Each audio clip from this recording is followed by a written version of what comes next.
Have you ever heard of rumination in grief? What does that mean?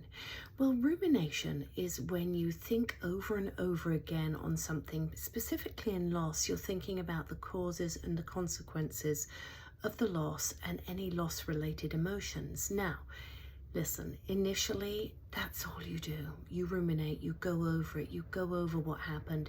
You maybe go over the lead up, the death after that. That is normal. Some rumination and going over things is normal, partly because your brain has to make sense of it. It has to figure out that your loved one's not coming back, and it has to adapt to the change. Now, as time goes on, gradually that rumination is supposed to soften and change, a bit like your grief. You're not supposed to be going over it and over it and over it.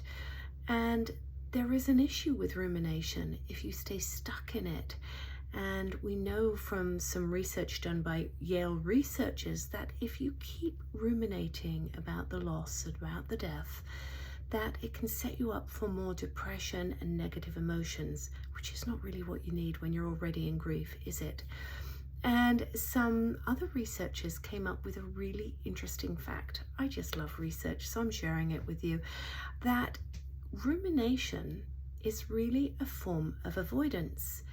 Now that's strange, isn't it? Because you're thinking, well, I'm not avoiding it. If I'm ruminating and going over and over and over, I'm not avoiding, surely. Well, what they said is that actually people who tend to ruminate will pick one thing about the death. Maybe it's one thing they think they should have done, or the medical staff should have done, or if only they'd done this, and they go over and over and over and over that, thinking about it, the causes, the consequences, and they stay stuck on that as a way almost to avoid the rest of the emotions that need to be processed with the grief, and trying to process everything else that has happened.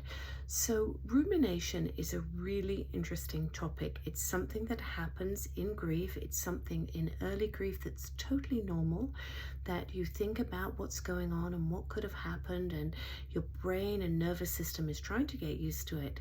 But if it's prolonged, if you find yourself stuck in rumination and going over one particular detail, that can be a way that you are unconsciously avoiding the rest of your grief. And if that's happening to you, reach out, talk to someone, see if they can help you move through that. I hope that was interesting and helpful for you.